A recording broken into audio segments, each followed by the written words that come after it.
اعوذ باللہ من الشیطان اللعین الرجیم بسم اللہ الرحمن الرحیم وصلی اللہ علی محمد وعلیہ الطاہرین اما بعد قال اللہ الحکیم وقوله الحق بسم اللہ الرحمن الرحیم ان اللہ یحب التوابین۔ آئیے سامعین گرامی قدر، آج ہم آپ کو استغفار کے بے پناہ اور بے شمار فائدے آپ کے سامنے بیان کر رہے ہیں۔ استغفار قرآن مجید نے ایک عظیم عبادت قرار دیا ہے۔ استغفار بذات خود ایک بہت بڑی عبادت ہے۔ سب سے پہلے ہم ایک اعتراض اور اس کا جواب جو ہے آپ کے سامنے عرض کرتے ہیں۔ اکثر آپ نے دیکھا ہوگا کہ ہوتا یہ معاشرے میں لوگ یہ سوال کرتے ہیں کہ اگر ائمہ معصومین علیہ السلام اور انبیاء کرام علیہ السلام معصومین تھے تو پھر یہ استغفار کیوں پڑھتے تھے، جبکہ استغفار گناہوں کی وجہ سے استغفار پڑھا جاتا ہے۔ چونکہ قرآن سے ناآشنا اور علم قرآن نہ ہونے کی وجہ سے اور جہالت کی وجہ سے یہ اعتراضات ہوتے ہیں۔ اب یہ لوگ سوال کرتے ہیں کہ اگر ائمہ معصومین اور انبیاء معصوم ہوتے تو پھر یہ اپنی دعاؤں میں وہ استغفار کیوں مسلسل پڑھا کرتے تھے، اور پھر وہ دلیل دیتے ہیں کہ یہ معصوم نہیں تھے، اگر معصوم ہوتے تو یہ استغفار نہ پڑھتے۔ دراصل ان کے ذہن میں یہ سوال پیدا ہوتا ہے، وہ یہ خیال کرتے ہیں کہ استغفار صرف وہی پڑھ سکتا ہے جس سے گناہ ہوتا ہے۔ یہ غلط بات ہے۔ استغفار بذات خود ایک عبادت ہے، ہمیں استغفار کو سمجھنا ہے۔ قرآن مجید کو اگر ہم سمجھ جائیں تو پھر کبھی اس طرح کا فطور ذہن میں آ ہی نہیں سکتا۔ یہ ضروری نہیں ہے کہ گناہ کرے آدمی جب استغفار پڑھے، نہیں، قرآن مجید میں استغفار بہت سے معنوں کے لیے استعمال کیا گیا ہے۔ اب جیسے اسی آیت میں لے لیجیے آپ، اللہ فرماتا ہے ان اللہ یحب التوابین، اللہ مسلسل توبہ اور استغفار پڑھنے والوں سے بے پناہ محبت کرتا ہے۔ تو استغفار کا پہلا فائدہ یہ ہے کہ جو بندہ مسلسل استغفار پڑھتا رہے اللہ کے نزدیک وہ محبوب قرار پاتا ہے، محبوبیت الہی کا سبب ہوتا ہے استغفار۔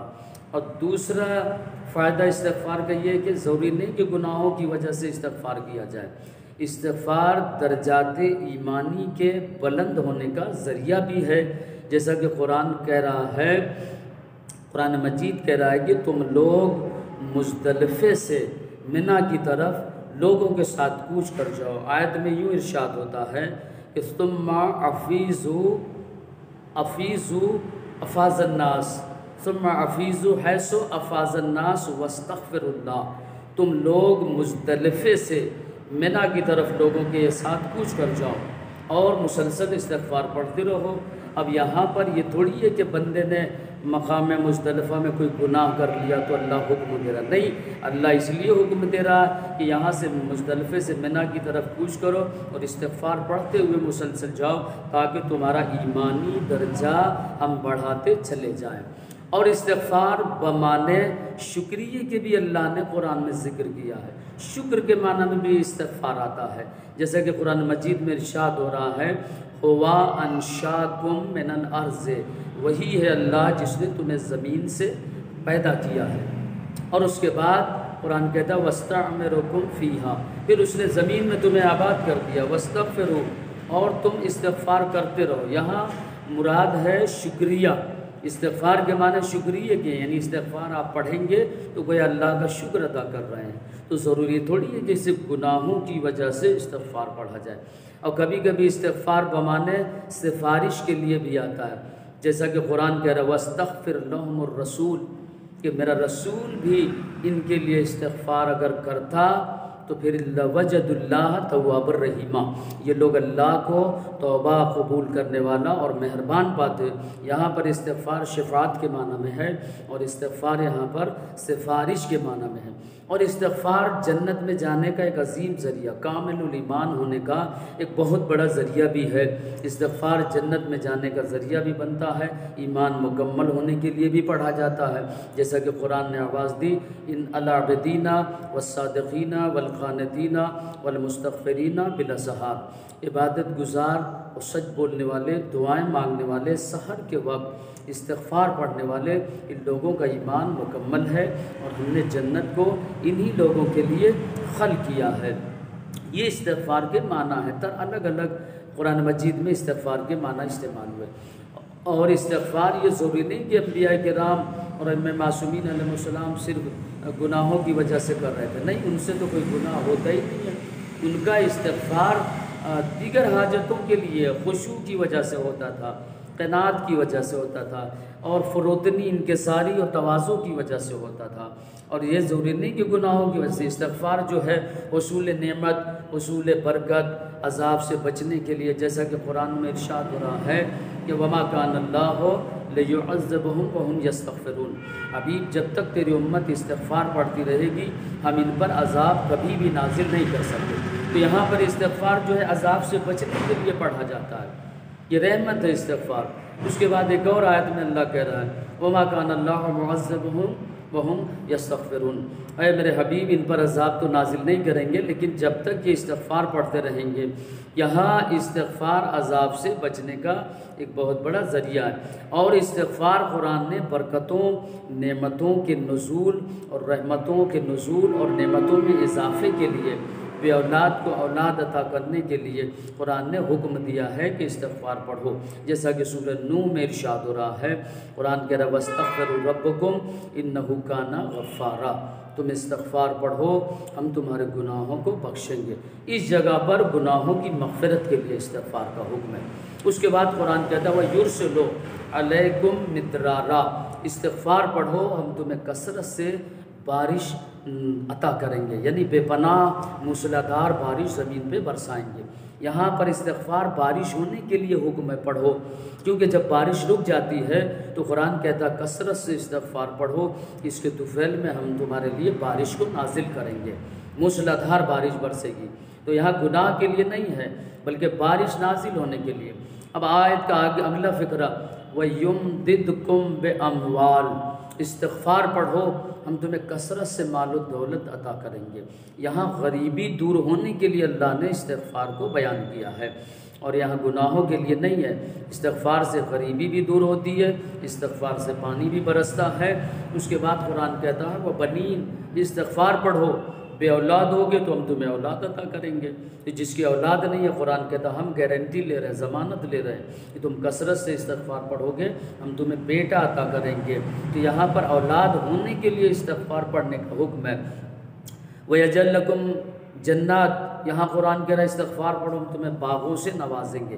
آپ نے دیکھا ہوگا کہ لوگ باغ بغیچے کھیتیاں کرتے ہیں، اکثر کھیتیوں میں پیداوار امید سے کم ہوتی ہے یا تباہ ہو جاتی ہے، یا باغ لگاتے ہیں پھل فروٹ میں کیڑے لگ جاتے ہیں، لیکن قرآن اس کا علاج بتا رہا ہے کہ اگر تم استغفار کثرت سے پڑھو تو تمہاری کھیتیاں لہلہائیں گی اور تمہاری کھیتیوں میں پھل بہت زیادہ دانے لگیں گے اور تمہارے باغات میں پھل عمدہ قسم کے لگیں گے۔ تو استغفار کے بے پناہ فائدے قرآن مجید میں۔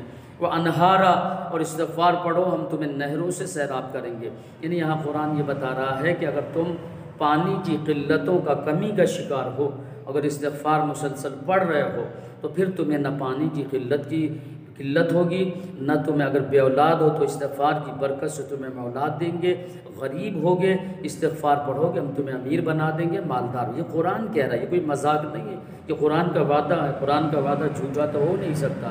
قرآن کہہ رہا ہے کہ یہ ساری نعمتوں کے حصول کے لیے استغفار پڑھو، یہ بذات خود ایک عبادت ہے، بے پناہ فائدہ ہے۔ یہ ضروری نہیں ہے کہ ہم خالی گناہ ہم سے سرزد ہو جب ہی استغفار کیا جائے اس کے ازالے کے لیے۔ آپ دیکھیں کہ مولا کائنات بیٹھے ہوئے ہیں، ایک شخص آ کے کہتا ہے یا علی بہت گناہ ہو گئے، راتوں کی نیند اجڑ گئی، تو مولا نے فوراً کہا استغفار پڑھو مسئلہ حل ہو جائے گا، گناہ مٹ جائیں گے، نیند آئے گی۔ تو استغفار سے نیند بھی اچھی آتی ہے، گناہ بھی ختم ہو جاتے ہیں۔ اس کے بعد دوسرا شخص آیا، اس نے کہا یا علی میرا گھر سونا ہے، کئی برس ہو گئے شادی ہوئے لیکن اولاد نہیں ہے۔ مولا نے کہا جاؤ استغفار پڑھو اللہ تمہیں بیٹا عطا کرے گا۔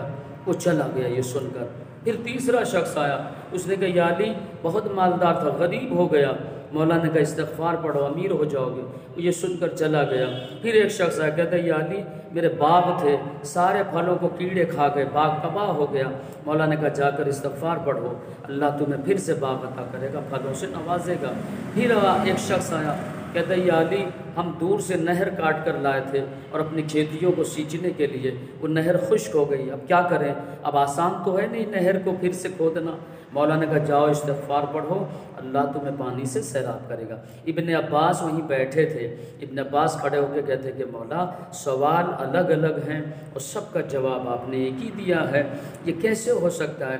مولا نے کہا ابن عباس تم نے قرآن نہیں پڑھا، قرآن پکار کے کہہ رہا ہے استغفر ربکم انہ کان غفارا، استغفار پڑھو اللہ تمہارے گناہوں کو معاف کر دے گا، بخش دے گا۔ وَيُمْدِدْكُمْ بِأَمْوَالٍ، استغفار پڑھو اللہ تمہیں مال و دولت سے نوازے گا، تمہیں امیر بنائے گا، تمہاری غریبی کو دفع کرے گا۔ استغفار پڑھو وَبَنِينَ، اللہ تمہیں اولاد عطا کرے گا۔ وَيَجْعَلْ لَكُمْ جَنَّاتٍ، استغفار پڑھو اللہ تمہیں باغوں سے سیراب کرے گا۔ وَأَنْہَارًا، استغفار پڑھو اللہ تمہیں پانیوں سے سیراب کرے گا، پانی کی کمی سے محفوظ رکھے گا۔ ایک استغفار میں بے پناہ فائدے اور بے شمار برکتیں یہ قرآن مجید نے وعدہ کیا ہے۔ ابن عباس نے کھڑے ہو کے کہا کہ مولا آج آپ کی زبان سے یہ آیت میں نے سنی ہے، اس سے پہلے بارہا پڑھی، لیکن آپ کی زبان مبارک سے سننے کے بعد ایسا لگتا ہے کہ یہ آیت ابھی ابھی نازل ہوئی۔ مولا نے کہا ابن عباس قرآن سمجھ میں نہیں آ سکتا جب تک کہ آل محمد کے ساتھ ساتھ آل محمد کے دامن میں قرآن نہ لایا جائے، تو قرآن بغیر آل محمد کے سمجھ میں آنے والا نہیں ہے۔